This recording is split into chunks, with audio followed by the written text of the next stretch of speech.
ChrisFix asked me to build him the most reliable BMW engine on the planet.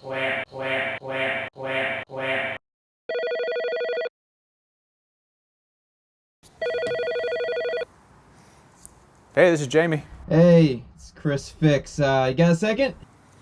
Hey, what's going on? Yeah, of course, for you.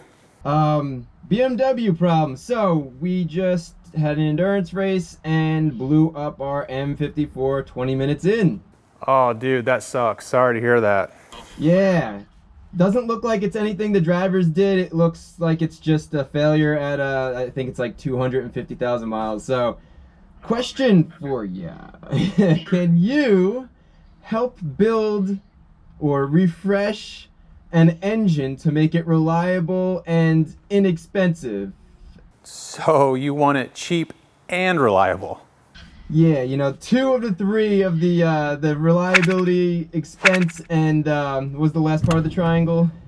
Fast? Yeah, fast. We don't have to worry about fast. We just want to make sure it's reliable and inexpensive. Okay. It's for the endurance race. It has to be like a cheap budget car. The whole fun of it is so that, you know, you don't add performance parts or anything. You just kind of you do your best with a stock engine. So that's what we're looking for. And I know you're the BMW guru, so I was hoping maybe we could get an engine that you look through, refresh, and make reliable. Yeah, for you, man, I don't think that's gonna be a problem. I can hook you up for sure. Sweet, sweet. I'll give you some more details and I'll call you back in a little. I just wanted to pick your brain real quick and see if that's something you're up to. Yep, sounds good, man. I'm happy to help you out for sure. Awesome, dude. All right, I'll call you later, and thanks a lot. All right, bye-bye. The engine that ChrisFix needs for his BMW E46 is a M54 B30. It's the 3-liter in his all-wheel drive 330. Now, this is not from a 330. This is a used engine that I got. It actually came out of an E60, which is a 5 Series, 530. As you could see, factory stamped right here.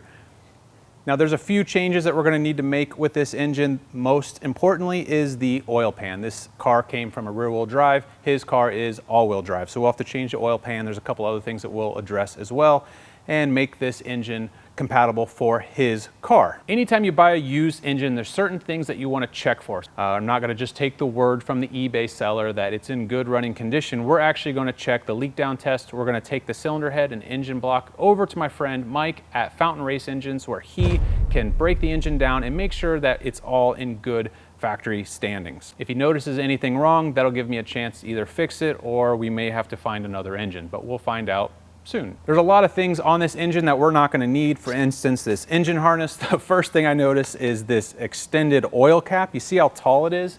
There's actually a second piece here. This is not required with the engine. It's normally like this. This actually is a Mercedes part.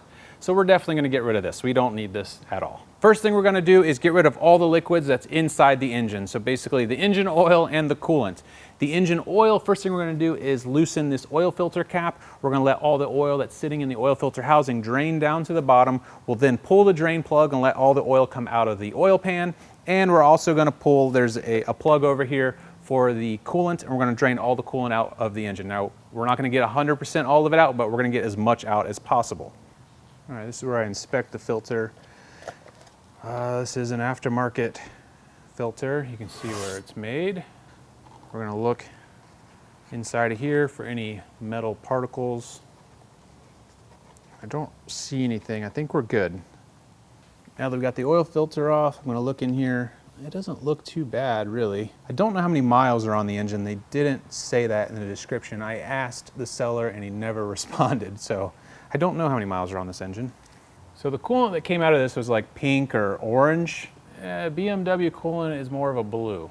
All right, I'm going to rip this whole side of the engine off, all the intake side. So the intake manifold, the engine harness, we're going to pull it all out of the way. But first, I want to pull off the Disa valve. These are really common to fail, and I'm just curious, and I want to see what it looks like. I'll show you guys what I mean when I take it out. Okay, it's actually not too bad. The seal around here, I can see it's very flat. These do go bad. It'll cause a vacuum leak for the engine, which is not good. There's a diaphragm, so I can close this. I put my thumb over here. It'll open up slightly, and see how it's still holding? So I know that the diaphragm inside of here is good. But the worst design about this Disa valve is this pin on the end. This pin is what holds this flap in place, and it'll actually fall out into the intake and get sucked in, and it'll ruin the engine. So there's a fix for this, and I'm gonna show you later on when we go to assemble the engine, but I just wanted to take a look and see how it looked. Let's keep disassembling. Right now I'm just clearing everything away from the intake manifold, and the intake manifold is held in with these nuts. I gotta use an 11mm socket. This socket, by the way, is really cool. It's spring loaded and it's got a magnet on the end, so it helps when I pull the nut out. But once we get the intake manifold off, all this junk will be out of the way. Looks like it's had some critters living in here. All right, as you can see, there was something living in here. So it looks like maybe this engine was sitting for a while. Before I go any further, I want to vacuum all of this out. Okay, that's a lot better. I mean, it still has some more cleaning to do, but at least all the loose debris is gone. Now I'm going to remove these coolant pipes. It's really common for them to break off. It's plastic and they break off inside. We're going to go ahead and pull those out, inspect those. We're going to remove the dipstick tube, the motor mount bracket. We're going to pull off the oil filter housing and all the accessories on the front of the engine. So let's get to it.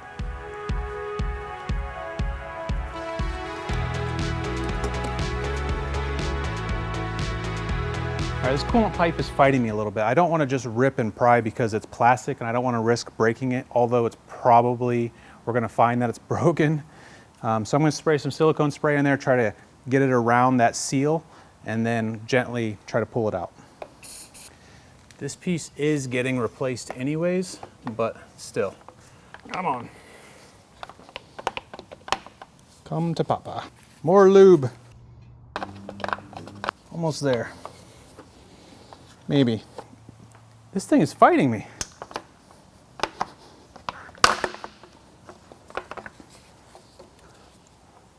See? It's broken. That may or may not have happened during removal. It's getting a new one anyway. Next step is the oil filter housing. I got to pull this thing off.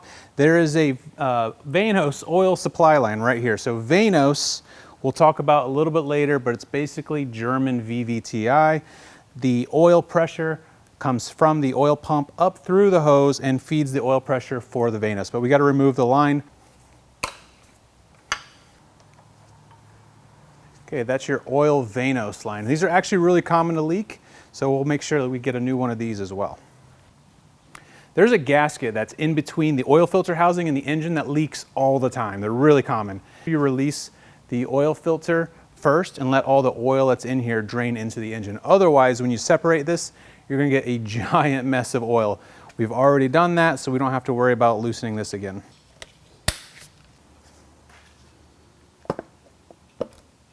Here's the gasket that I was referring to, right here.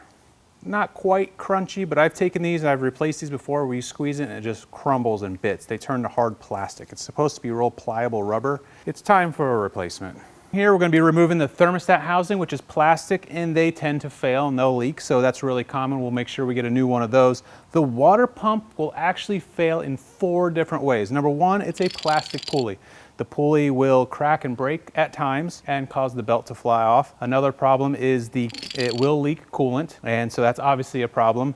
Another issue is the bearing of the water pump itself. There's a fan that rides on the front of this, and the bearing will fail, and you'll get this kind of movement, and it'll fling the belt off, and you're in a world of hurt if that happens. The last way it fails is they have a plastic impeller from the factory, and that impeller can shear off, and this may be spinning, but the water pump isn't, so your engine will overheat. There's an upgraded water pump for that. We'll talk about that a little bit later. It's really hard to get this water pump out. You can see there's a little bit of movement there, but what they did, actually pretty smart of BMW, knowing that we were going to replace these a lot because of how often they fail. They put in these threaded holes on either side of the water pump. So what I can do is put my bolts in here. I'll work each side and it's going to thread in and push against the block and pull the water pump out. And this is that plastic impeller I was telling you about. These will go bad all the time, but a lot of times these will shear or they'll break off. The one we're going to put in is going to have an aluminum impeller for a higher flow as well. So far, we found a Chinese oil filter, dirty oil, the wrong color coolant. But we really need to find out the health of this engine by doing a leak down test. Now we can't do that until I remove the ignition coils and the spark plugs, so I'm gonna do that right now.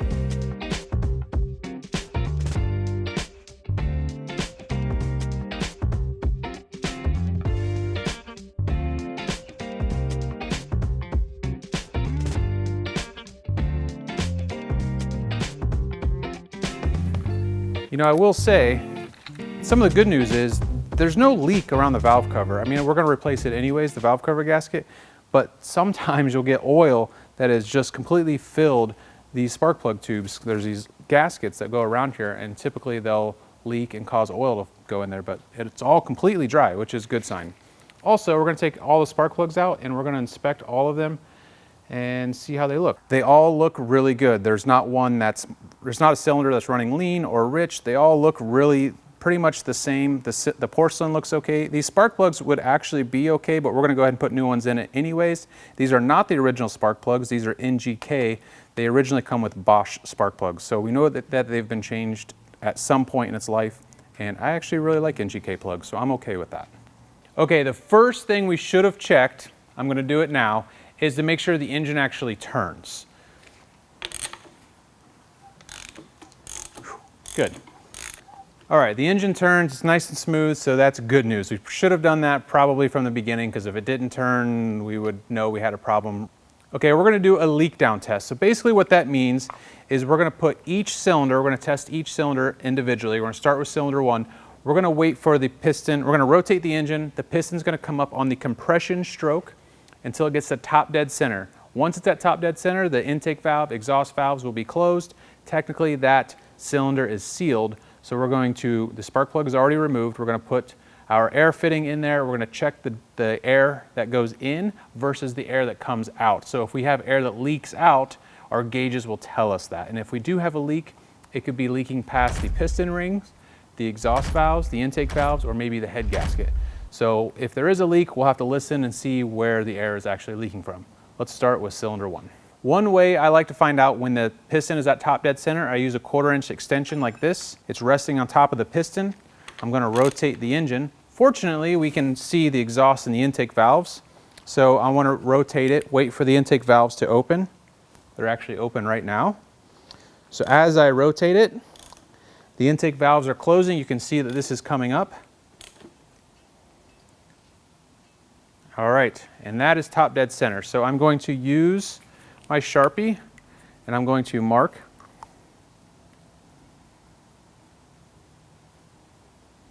Okay, now that I've marked my 1/4" extension, I know exactly where top dead center is and relevance to the valve cover, so it'll be a quick reference as we move down the line.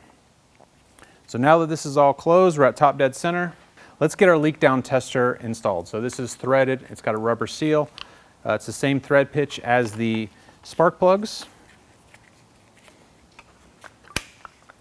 Now we're going to do shop air. We're going to use a regulating valve to regulate the pressure. We don't want it to be too much or else it'll rotate the engine. We're losing about 5 psi. All right, so cylinder 1 is definitely leaking. That's quite a bit of a leak actually. So we want to see where it's coming from. So the crankcase, I don't know if you guys are hearing the difference, which tells me there's a leak past the piston rings.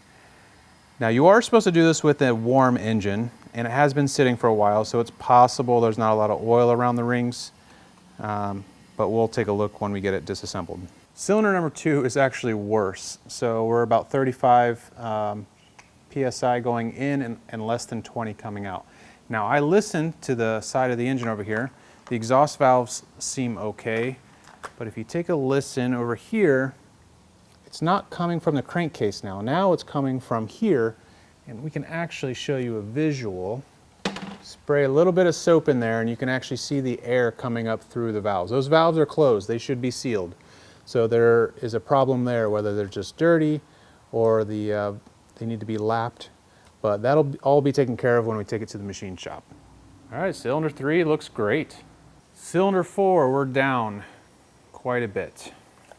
Cylinder 4, it's leaking from this side, I can hear it, and actually the dipstick tube, if I put my thumb over it, I don't know if that comes across on camera or not, but there is a clear difference. So cylinder 4 is leaking through the crankcase, probably again a piston ring. That's how it should look right there. Cylinder 5, we've got 50 psi and 50 psi, which tells me there's nothing leaking between the cylinders. There's 50 going in and 50 staying in. Good, let's check cylinder 6. And there we go, cylinder 6, another perfect cylinder. Okay, so really our problems are cylinders 1, 2, and 4.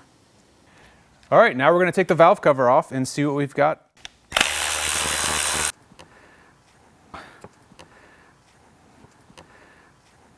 Okay, let's take this valve cover gasket off and see how it looks.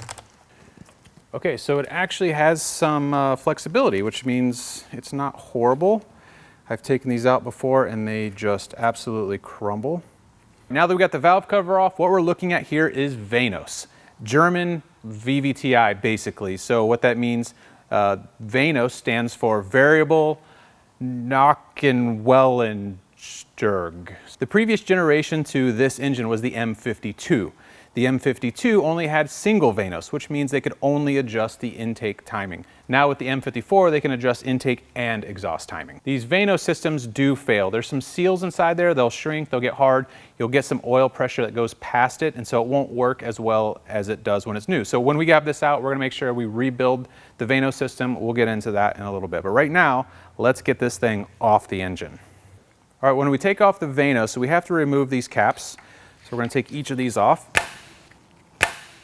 And inside of here are these plastic caps. Now BMW has a special tool to remove them. So do I, and I call it my needle nose pliers.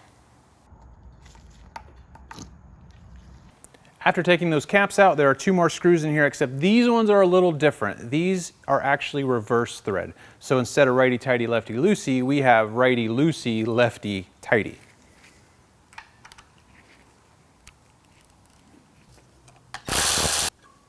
Just like that, we have our Vanos. After we send the engine off, I'll go ahead and disassemble this and we'll show you guys how to rebuild it with the new seals. By the way, I don't know if I mentioned, this is the exhaust camshaft sensor, and this right here is the intake camshaft sensor. Just in case you wanted to know. All right, we got the Vanos system removed. We're gonna take off this gasket. We're definitely gonna be replacing this later, so we don't need this little guy. The next step is to rotate the crank. We're gonna get it to top dead center. We're going to take off the cover for the intake camshaft because we need to see the intake camshaft and the exhaust camshaft at cylinder number 1, where the lobes will face each other at a 45-degree angle. We'll know that's at top dead center. We'll then come to the back of the camshafts where we will install our special tool, and that will lock the camshafts down. Once they're locked down, then we then can remove the camshaft timing gears. I want to take a moment and thank our sponsors for this video. The first one is Turner Motorsports. Turner Motorsports I've been using for years. They're a BMW and Mini online store only. They have all the performance parts you need for your BMW and Mini. Make sure you check them out. The next one is FCP EURO. They are phenomenal. I get asked all the time from DIYers who I recommend for them to get OEM parts without spending dealership prices, and I automatically send them to FCP EURO. They have lifetime warranty on all the parts, including oil and filter. So you could literally change your oil. The next time you're due for your oil change, send the oil and filter back. They send you a replacement at no cost. It is a phenomenal company. Check out the link below for all my favorite parts that I've purchased from FCP EURO and Turner Motorsports. Let's get back to the video. All right, now that we got the camshafts lined up, we're gonna put down our locking plates. These are from Bomb Tools. If you guys ever need to look up specialty tools, they're a great supplier for us. Something interesting too is the intake and exhaust camshafts. So the German engineering for intake must start with an E, because there's an E here for the intake, A is for the exhaust. All right, before we pull these off, I got to release the tension on this chain. There's a piston here, as you can see, that keeps the tension on the chain. The toolkit from Bomb Tools comes with this pin, and it fits right in the back here. And what it's supposed to do is hold down the timing chain tensioner, just like that. So now we have slack. Okay, I'm gonna take off the 3 10mm nuts that hold the sensor gear on. We're gonna go ahead and get that off of here. If you remember that exhaust camshaft sensor I was talking about, what it does is it picks up the position of the exhaust camshaft through this gear. You can see half of it is missing, so that sensor will see when it's in place and when it isn't.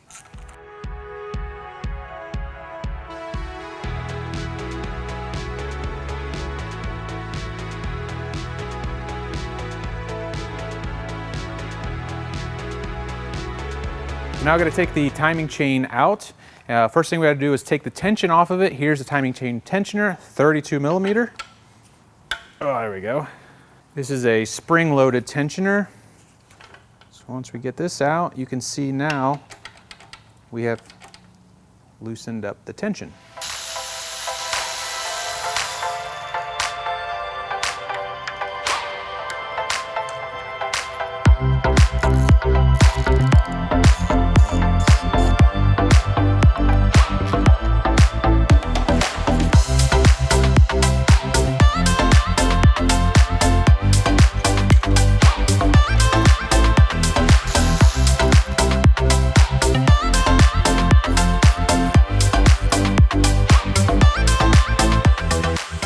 Okay, now it's time that we're going to take the camshafts out. Now we don't want the valves to crash into the pistons. So what we're going to do is cylinder 1 and cylinder 6 are at top dead center. So we're going to back the crank off by about 30 degrees. And you'll see when I back it off, this will come down as that comes off of top dead center. Okay, so now what we have is cylinder 3, the cam lobes are just starting to roll off. And in cylinder 5, the cam lobes are just starting to roll in. So we got a little bit of pressure between these two. We're going to go ahead and release all these cam caps. The camshaft is really strong. If I just start pulling these cam caps off one at a time coming down, you're going to snap the camshaft. So we want to take them off evenly and take the pressure off evenly as we come up off of it. So it's going to be a little tedious, but we're going to take them off at the same time.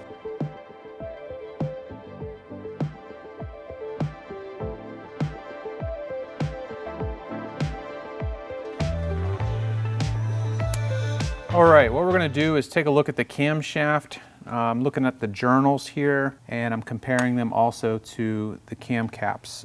The first two look fine. The third one, however, there is some marks here on the journal and on the cam cap. A little concerning. We'll have to give it to the machine shop, see what he says. The next ones look okay. This one here, this cam cap, looks like it's got a little bit of wear. All right, we got the exhaust camshaft out. We're going to take a look at the bearings and the journals. You know what? This one is way better. This one looks really good. A little bit right there. Again, I can't feel it with my finger. And that's the bearing cap that went with that journal. Overall, I think it looks really good. All right, we're going to take the cylinder head off. There's 14 head bolts. We're going to start in the middle because there is a sequence. You start in the middle and you work your way outwards to evenly release the tension of the head off of the cylinder block.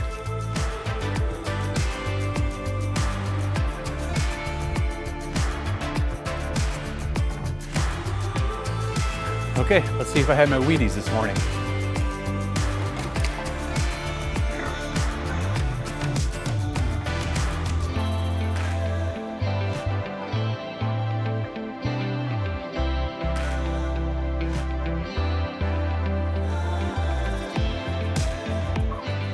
This is the gasket, but let's take a look at the top of the pistons.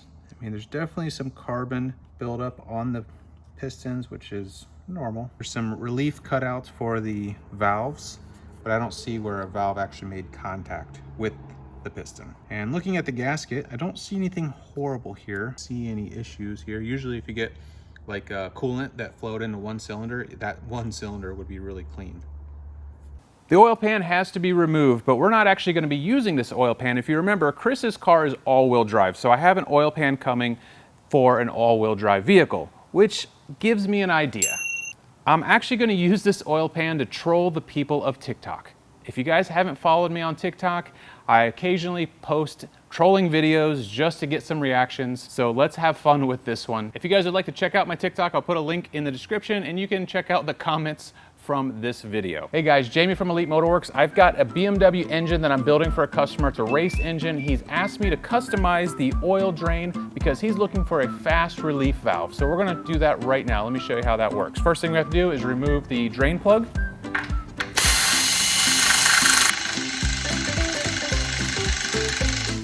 Okay, First thing we have to do is open up the hole.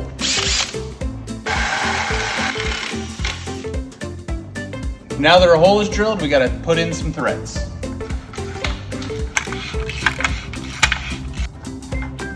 Now we have to tape our threads, put our valve in, just like that, a quick relief valve. Let's see how it works. Aha.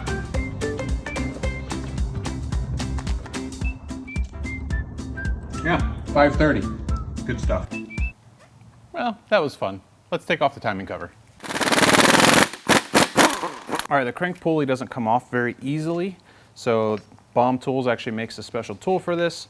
This has some notches cut out in it, so I can put it right into the crank hub. It holds onto the crank pulley, and this bolts onto the secondary locking piece. I tighten down this screw, which pushes against the crank and pulls the pulley out. We're gonna replace the crank seal, which is good because it's not quite leaking, but it does have a bit of a weep.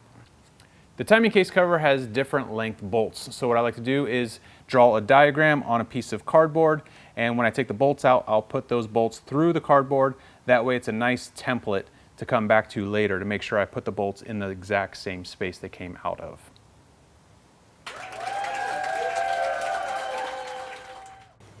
I got all the bolts out of the timing cover, so now we're gonna hit it off. Hit it, hit it, hit it, get it, get it. To better demonstrate how the timing chain tensioner works, it pushes against this guide rail right here, which puts tension on this timing chain. Hopefully that's a better visual for you guys.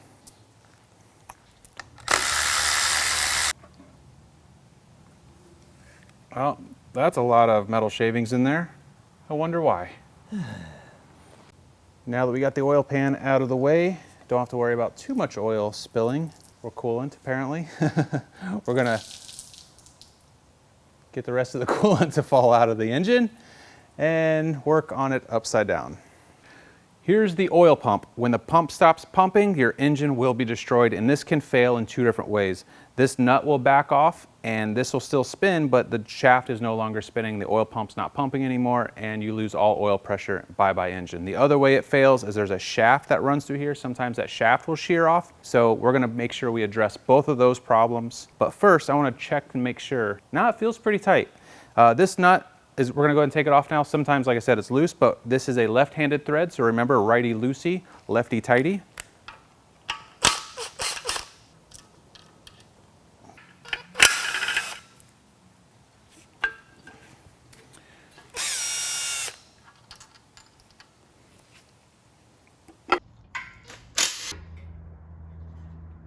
We're going to use an E12 socket to take off the rod caps, and once I got the rod caps off, I'll be able to pull the piston out the bottom and be very careful not to scratch the cylinder walls with the rod.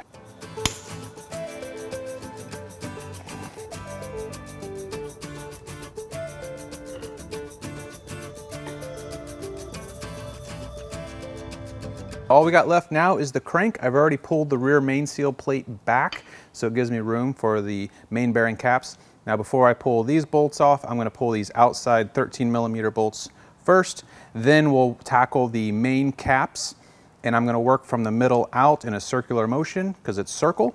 This is a circle. Triangle has like a corner in the end. This one is a circle. Let's get started.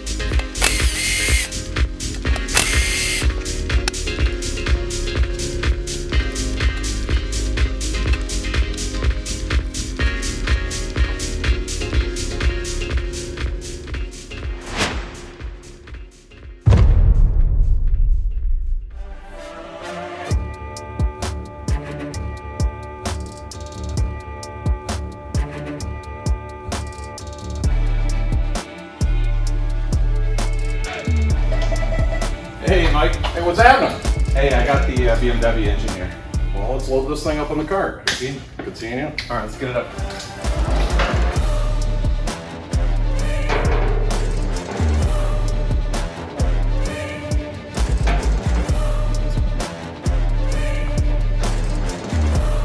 Okay, so I'm gonna leave this with you for a little while. I'm not in a huge hurry, but I do need to have it a little bit on a budget. on a budget. Yeah, so like, I know we're friends, so I'm kind of gonna ask you for a huge favor here and see if you can give me some kind of like friendly discount. Friendly discount.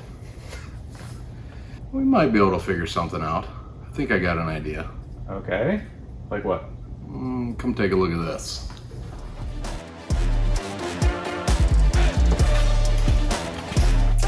Dude, are you kidding me? That's what I'm saying. Gonna need some help. Guys, part 2 is coming as soon as I get the rest of my parts, and I can't wait to show you the rest of this video. It's gonna be so epic. In the meantime, I'm finishing up some other really cool projects, so make sure you subscribe, hit the bell icon to be notified. You know the drill. Thanks for watching. Hit that thumbs up.